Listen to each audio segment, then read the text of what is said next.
Efesios capítulo 3.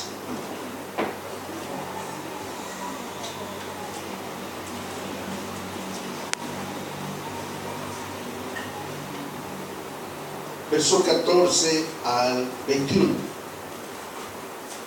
Efesios capítulo 3. La oración del apóstol Pablo.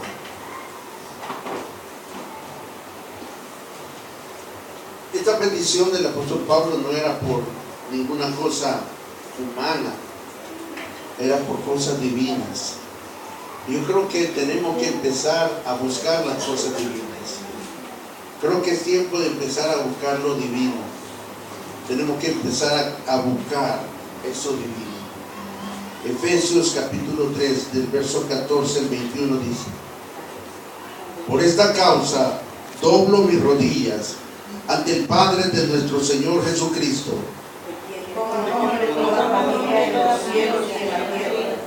para que os dé, conforme a las riquezas de su gloria, el ser fortalecidos con poder en el hombre interior por su Espíritu, para que habite Cristo por la fe en nuestros corazones, a fin de que arraigados y cimentados en el amor, seáis plenamente capaces de comprender con todos los santos cuál sea la anchura, la longitud, la profundidad y la altura, y de conocer el amor de Cristo que excede a todo conocimiento, para que seáis llenos de toda la plenitud de Dios. y aquel que es poderoso para hacer todas las cosas, mucho más abundantemente de lo que pedimos o entendemos, según el poder que actúa en nosotros. A Él sea gloria en la iglesia en Cristo Jesús, por todas las edades, por los siglos de los siglos. Amén. Bendice tu palabra. Espíritu Santo, ponla en nuestro corazón, grábala en nuestras almas, renuévanos a través de ella, Espíritu Santo. Desafía a tu iglesia a caminar en esta verdad revelada. Bendito sea, Padre, en Cristo Jesús. Amén y amén. ¿Cuál era el deseo de Dios? ¿Cuál es el deseo de Dios? El apóstol Pablo captura ese deseo de Dios para la iglesia. ¿Cuál es el deseo de Dios para la iglesia? El versículo 14 nos muestra ese deseo: para que habite Cristo por la fe en vuestros corazones. El deseo de Dios para su iglesia es de que Cristo habite en nuestros corazones. No hay cosa más valiosa, más importante que esta. La oración del apóstol Pablo no era porque tuviéramos días mejores o fuéramos sanados o cambiaran las circunstancias. Había una sola petición en la oración del apóstol Pablo, y era para que habite Cristo por la fe en vuestros corazones. ¿Cuántas cosas, hermanos, nos hemos perdido por no hacer realidad esto? Nuestra oración tiene que ser esta. Estamos por comenzar el 2018 y, hermano, uno de nuestros retos va a ser para que habite Cristo por la fe, para que habite Cristo por la fe en vuestros corazones. Hermano, el evangelio no tendría sentido, el cristianismo no tendría sentido si esta oración no se hace real en la vida de cada hombre. Pablo, en su experiencia, hablaba de esto. Pablo llegó a experimentar y a vivir y a saborear a Cristo. Por eso sus palabras eran de autoridad. Por eso había una presencia del Espíritu en él. ¿Por qué? Porque había hecho realidad la oración de Dios en su vida. Y este es el deseo de Dios para su iglesia, para que habite Cristo. ¿Qué significa que Cristo habite en nosotros? Significa, hermano, un cambio de pensamiento, un cambio de caminar, un cambio de vida. Significa, hermano, cambios radicales que los experimente usted y los que están a nuestro alrededor.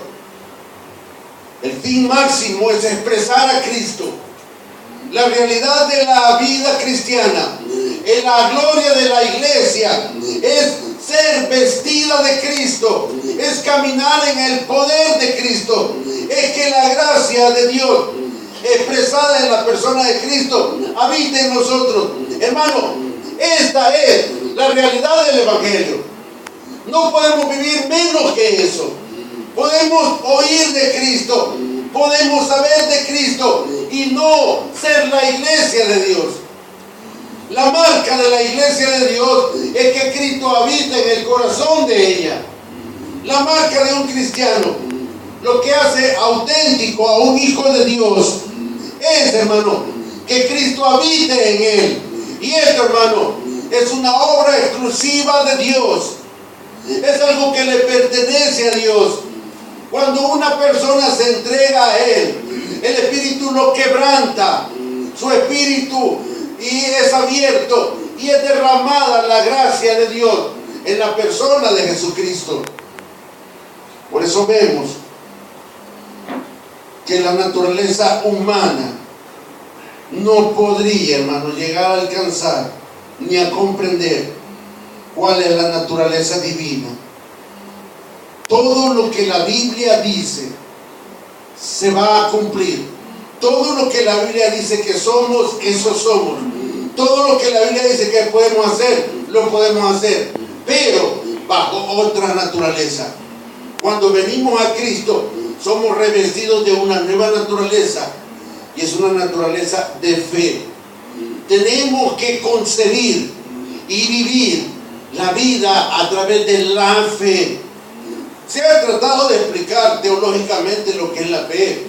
Se ha tratado de buscar al entendimiento humano que es la fe. Y sin embargo, hermano, quedan más preguntas que respuestas. ¿Qué es vivir por fe? ¿Qué es que Cristo habite por la fe en nuestros corazones? Hermano, no podríamos pensar en algo más sublime, en algo más glorioso que la persona de Cristo habitando en nosotros. Pablo decía en el verso 14, por esta causa, la iglesia tiene una causa. Usted y yo tenemos una causa. Y esta causa, hermano, tiene que llevarnos a doblar rodillas. ¿Ante quién? Ante el Padre de nuestro Señor Jesucristo. Tiene que concebir por la fe que Dios es su Padre. Vivir en esta vida como un huérfano, vivir en esta vida como alguien lejano o ajeno de Dios, no se lo recomiendo. Dios nos ha adoptado como sus hijos y usted tiene que creerlo, porque cuando comenzamos a creerlo, cuando comenzamos a movernos en la revelación de esta palabra, entonces, hermano, en nuestra vida se cumple cada una de las cosas que están escritas. Ni se imaginan lo que es estar en Cristo, ni nos imaginamos lo que es estar en Cristo. Hermano, hay dos naturalezas, la naturaleza divina y la naturaleza humana. Y Dios, hermano, quiere que nos empecemos a mover en esa naturaleza divina, despojarnos del no puedo, del no quiero, despojarnos de las excusas, despojarnos de nuestras limitaciones, despojarnos de nuestra carne, despojarnos de nuestro yo. Vivir un evangelio a medias no sirve, hermano. ¿Cuántos hemos vivido a medias este año? Y aún así hemos sido bendecidos, porque no lo pueden negar. ¿Qué pasaría si estuviéramos al 100%? ¿Qué pasaría, hermano, si nos entregáramos por completo al Señor? Para el otro año hay más desafíos, hay más retos, pero quizás el más grande es de descubrir quién es Cristo y cuán grande es ese nombre. Miren lo que dice el verso 20. Y aquel que es poderoso. Wow. ¿Quién es nuestro Dios? ¿Quién es nuestro Dios, hermano? qué creen que puede hacer?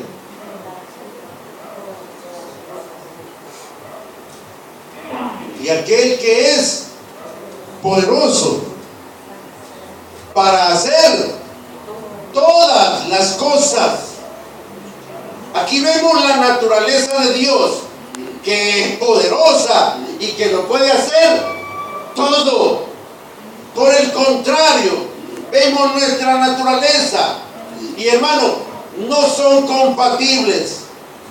Yo tengo que conocer, y aquel que es poderoso, y aquel que es poderoso para hacer todas las cosas. Ahí es aquí donde choca nuestra mente. Hay cosas que no las podemos hacer. Hay cosas que nuestra lógica, nuestro razonamiento no lo puede digerir ni entender. Y ahí comienza nuestro primer y gran problema. Nuestro razonamiento, nuestra mente natural. Dios, hermano, no quiere que caminemos con nuestra mente natural. Dios no quiere que estemos sujetos a nuestra humanidad, a nuestra naturaleza. ¿Por qué? Porque en lo contrario, hermano, simplemente vamos a leer la palabra de Dios y nada más. El propósito de la palabra de Dios es que se haga vida en nosotros. Piense en algo que es imposible para usted. Piense en algo que para usted está finiquitado, está terminado, ya no se puede hacer nada. Es en ese momento cuando entramos en el terreno de Dios. Ese es el momento en el cual empezamos a descubrir a aquel que es poderoso. Demasiado tiempo hemos caminado en nuestra naturaleza humana. Demasiado tiempo hemos caminado en nuestras fuerzas, en nuestras limitaciones. Y, hermano, qué dura ha sido la vida. Qué limitada, qué estrecha, qué incómoda es la vida. Porque venimos a adorar a un Dios. Yo adoro a Dios, pero me van a hablar del banco. Voy a hablar a Dios, pero estoy en deuda. Voy a adorar a Dios, pero no le creo, porque a la hora de entrar al otro año entro con las mismas aflicciones, con las mismas angustias, con las mismas penurias. No, hermano, tiene que haber algo que cambie el rumbo de nuestra forma de ser y de pensar. Y Pablo dice y nos desafía a que conozcamos a aquel que es poderoso. Esto, hermano, desafía toda lógica y todo entendimiento. Esto, hermano, como diciendo, pone a prueba lo que somos. Si hemos creído en Dios, entonces vamos a caminar en la forma que Dios quiere que caminamos. No vamos a ver el poder de Dios caminando en nuestra manera de caminar. No son compatibles. Mi naturaleza humana con la naturaleza divina. Ahora, ¿cómo se enlaza? ¿Cómo se unen estas dos naturalezas? ¿Cómo se une lo humano y lo divino? A través de la fe. Un acto de fe. Ahora, pero no una fe religiosa. No la fe que usted puede entender. No. Sino la fe que nos lleva a hacer cosas diferentes. Si usted hace siempre lo mismo, el resultado va a ser el mismo. Piense cuántas cosas necesita. Piense en cuántas cosas está limitado. Piense en cuántas cosas está en estrecho. Y piense por otro lado en Dios. Piense por otro lado no en usted, sino en el ser que le está hablando la Biblia. Es ese mismo ser. El Dios que yo tengo es el Dios que está aquí. Hermano, el Dios que está en la Biblia es poderoso. El Dios que tengo, ¿cómo es? Es un Dios a mi imagen y semejanza. Es un Dios. ¿De qué tamaño es nuestro Dios? Si mi Dios es el que está aquí, hermano, gloria sea al Señor. Estamos expuestos a ver la mano de Dios todos los días. Mañana es el primero. Se va a dar el lujo de seguir siendo el mismo. Dios nos ha permitido ver finalizar un año y por la gracia de Dios ver comenzar un nuevo año. ¿No cree que ya es suficiente tiempo? Y aquel que es poderoso para hacer todas las cosas. Todas las cosas que usted no puede hacer, todas las cosas que usted no puede alcanzar, todas las cosas que usted desearía hacer, nunca las va a alcanzar si caminamos en nuestra naturaleza. Tenemos que conocer en la vida práctica, tenemos que conocer en la vida diaria a aquel que es poderoso para hacer todas las cosas, y es más, mucho más abundantemente. Mire, hermano, si algo hay en Dios, es abundancia. Si algo abunda en nosotros, es escasez. Mire qué tremendo, si hasta a veces andamos buscando hasta un 5 para irnos en el bus, hermano. Andamos buscando y andamos saltándonos un tiempo de comida, buscando lo más barato, haciendo un ajuste aquí, apagando los focos, cerrando las llaves, y no nos pegan las cuentas. Hermano, por más que usted le haga, no se puede. ¿Por qué? Porque lo estamos haciendo en nuestra humana naturaleza. Hermano, en esta naturaleza o de este lado solo hay escasez. Andamos buscando un golpe de suerte, un billete de sorteado, estamos buscando algo, un salvavidas. Dios no quiere darnos un salvavidas, Dios quiere darnos una vida de abundancia. Pero hermano, ¿cómo funciona la relación de Dios con nosotros? Bueno, si nosotros, ahora, ¿puedo yo pedirle esto al Señor? Claro. Él nos deja la Biblia abierta para que lo pidamos. Pero ¿cuándo es que yo le puedo pedir a Dios ver y hacer estas cosas sobrenaturales en nuestra vida? Cuando usted y yo hagamos nuestra parte. Cuando yo haga mi parte, le puedo pedir a Dios que Él haga la suya. Si yo no hago mi parte, yo no le puedo pedir a Dios que haga su parte. ¿Cuál es mi parte? El de mi esfuerzo, el de mi limitación, el de mi búsqueda y el de mi entrega. ¿Cuál es la parte de Dios? Lo sobrenatural, la abundancia, la provisión. Pero no la voy a ver si yo no hago mi parte. Dios, mire, tenemos un Dios sorprendido. Dios está sorprendido en los cielos. Dios es rico, pero sus hijos pobres. No concibe. Mire, si usted tuviera recursos económicos, ¿cree que no los compartiría con sus hijos? Claro que sí. Pues Dios está deseoso de compartir sus recursos con nosotros. El problema es que Dios me ha aceptado como su hijo, pero el problema es que yo no lo he aceptado como mi padre. Mire qué tremendo. Padre rico, hijo pobre. Dios no quiere vernos en escasez, pero a nosotros nos encanta la escasez, ¿verdad? Nos encanta, hermano, estar en estrechez. Nos encanta ir allá, pasándola, ¿verdad? Ahí luchando, sufriendo. Esta es la voluntad de Dios. No, hermano. Dice, mucho más abundantemente de lo que pedimos o entendemos. Deseo con todo mi corazón que Dios nos sorprenda en este año. Pero por favor, haga su parte. Por favor, haga su parte. Porque si aquí en la tierra yo no hago mi parte, no puede Dios hacer la suya. Mire, Dios no puede ir más allá de su fe. Dios es poderoso, pero si yo tengo una fe pequeña, Él no lo puede hacer. ¿Dónde encontramos eso? Dice, según el poder que actúa en nosotros. ¿Cuál cree que es esa palabra? ¿Qué cree que es eso? Según el poder que actúa en nosotros. ¿A qué cree que se está refiriendo Pablo?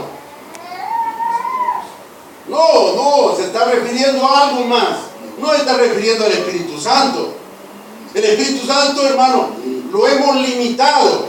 Dice, según el poder que actúa en nosotros, según la fe que actúa en nosotros, yo puedo desatar el poder de Dios, pero conforme a mi fe.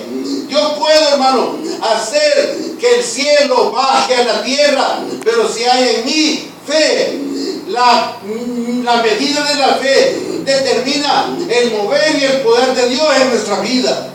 Y hermano, esto es todo un desafío. Según dice, el poder. La fe es poderosa. La fe mueve montañas. La fe es concebir lo que la mente no puede entender. A través de la fe podemos llegar a alcanzar cosas que de otra manera no podríamos hacer. Corra a Hebreos 11 y nos da una descripción bíblica de lo que es la fe. Aunque usted ya la ha leído, quiero explicarle algo en relación a eso.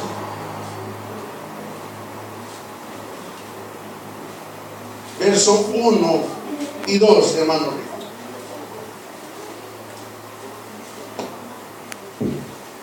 Es pues la fe, la certeza de lo que se espera, la convicción de lo que no se ve. Porque por ella alcanzaron buen testimonio los antiguos.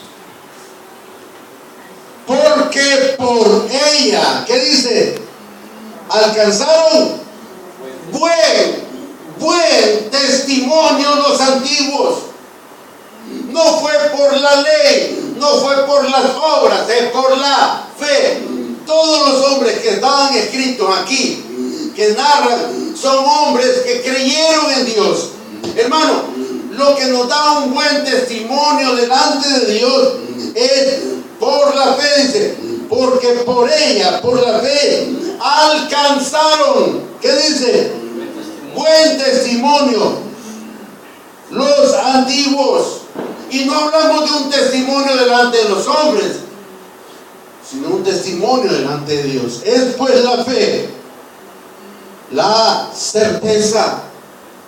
Mira, hermano, yo sé que todos creemos en Dios, eso no está en discusión, pero hasta ahí llega.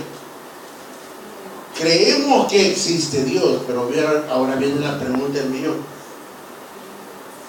Creemos, y no me va a decir amén, solo dijera, creemos en Dios, pero creemos que Dios está adentro de nosotros. Porque esa era la oración de Pablo, para que habite Cristo por la fe en vuestros corazones. Cuando usted llega y descubre, hermano, que Dios está dentro de nosotros, se rompen los límites, se rompen las barreras, se rompe toda incredulidad, se rompe, se deja de llorar, se deja de lamentarse, porque ha descubierto que hay un poder en nosotros, pero no un poder que puede ser manipulado a nuestro antojo, no, un poder que nos sujeta a la voluntad de Dios. Hermano, cuántas cosas no alcanzamos ni fueron nuestras este año, simple y sencillamente porque no echamos mano de este recurso. A esta altura del juego, creer en Dios no es suficiente, hermano. Necesitamos proceder a algo más importante, y es que esa fe se vuelva en mí certeza y convicción. Saber, hermano, que hay un mover de Dios adentro de mí. ¿Cómo puedo yo alcanzar testimonio delante de Dios? Es por medio de la fe.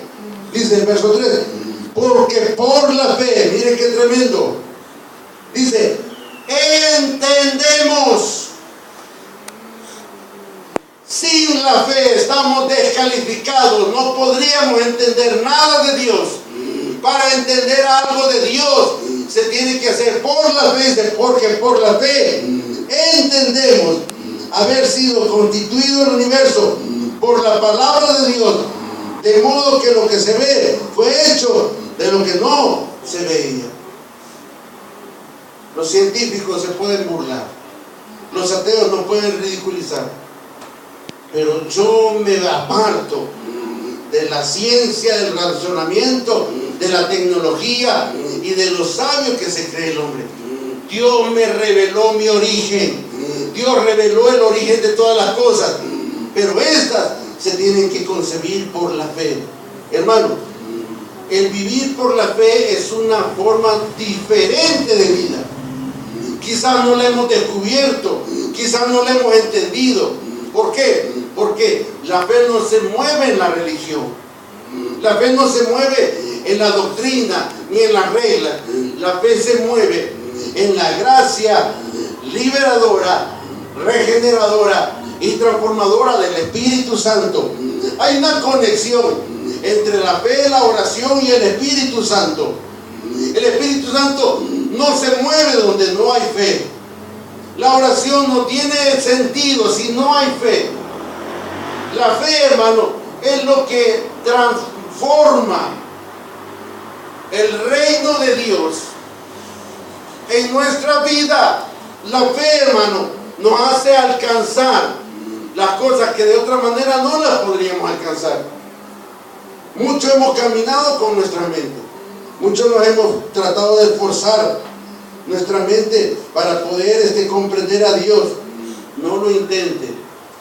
Simplemente empecemos a concebir la vida a través de la fe. ¿Y cómo lo hago? Ok, estoy de acuerdo, hermano, pero ¿cómo lo hago? Y aquí viene el punto en el cual pues se nos traban las carretas, como dicen. Quiero que vaya al Evangelio de Juan.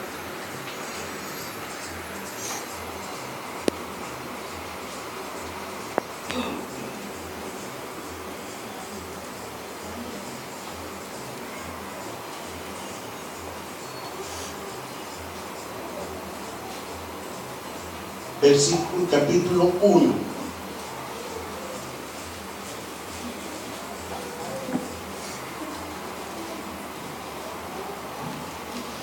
Versículo 9. Ojo. Aquella luz verdadera que alumbra a todo hombre venía a este mundo. En el mundo estaba, y el mundo por él fue hecho, pero el mundo no le conoce. A los suyos vino, los judíos, y los suyos no le recibieron. Y aquí viene cómo empezamos a ser parte de este caminar de fe, de esta vida de fe. Mas a todos los que le recibieron, a los que creen en su nombre, le dio potestad de ser hechos hijos de Dios. Yo le pregunto, cuando usted recibió a Jesucristo como Señor y Salvador, ¿qué recibió? ¿Qué le dieron? Simplemente levantó la mano, lo llevaron a hacer una oración. Y si en ese momento había pecado, pues se tiró una chillada que inundó el piso. Y usted se sintió contento, pero ¿qué recibió? Pusieron algo en su mano. No, solo lo abrazaron y al final pues tuvo que dar una ofrenda. ¿Qué recibió cuando usted aceptó a Cristo?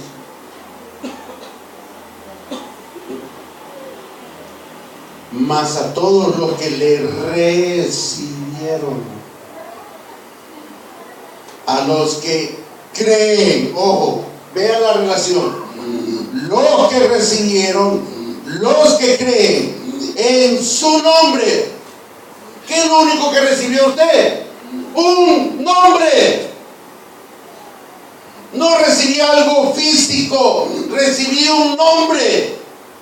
Y ese nombre empezó a transformar mi vida. Ese nombre comenzó a tomar valor, comenzó a tener sentido, comenzó a ser real. ese nombre, hermano, empezó a crecer como una montaña. Ese nombre comenzó a transformar nuestra vida. Y si yo amo ese nombre, entonces se cumple el resto de la palabra. Dice, a los que creen en su nombre les dio potestad. ¿De qué dice? De ser hechos hijos de Dios. Cuando yo acepté a Cristo, solo recibí un nombre. Y ese nombre, hermano, me dio a mí la capacidad de ser filiado, de estar inscrito como hijo de Dios. ¡Wow! Ese fue el primer chispazo. Ese fue el primer chispazo de fe. Como cuando frotas dos pedernales. ¿Qué pasa cuando froto dos pedernales? Hay chispa, ¿verdad? La primera chispa que se me dio un nombre. Y si yo sigo frotando ese nombre, puedo provocar un incendio que queme todo lo que hay dentro de mí. Porque si ese nombre no me está quemando, si ese nombre no me está transformando, si ese nombre no me está cambiando mi mente, entonces no recibí nada. El valor de mi vida cristiana radica en el nombre de Jesús.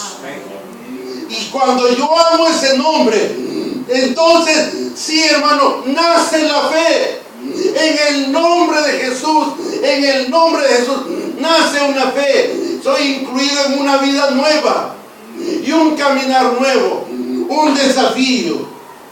Amar ese nombre, vivir por ese nombre, servir ese nombre, hermano, es lo más glorioso que en esta tierra podemos hacer. Todo lo demás no tiene ningún valor.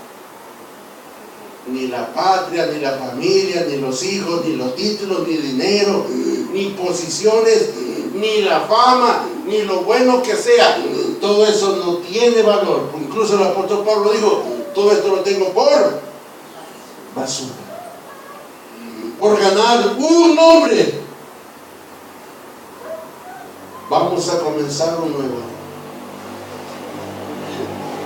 Quiero que comencemos persiguiendo, amando y honrando ese nombre. ¿Por qué es tan importante ese nombre? Porque ese nombre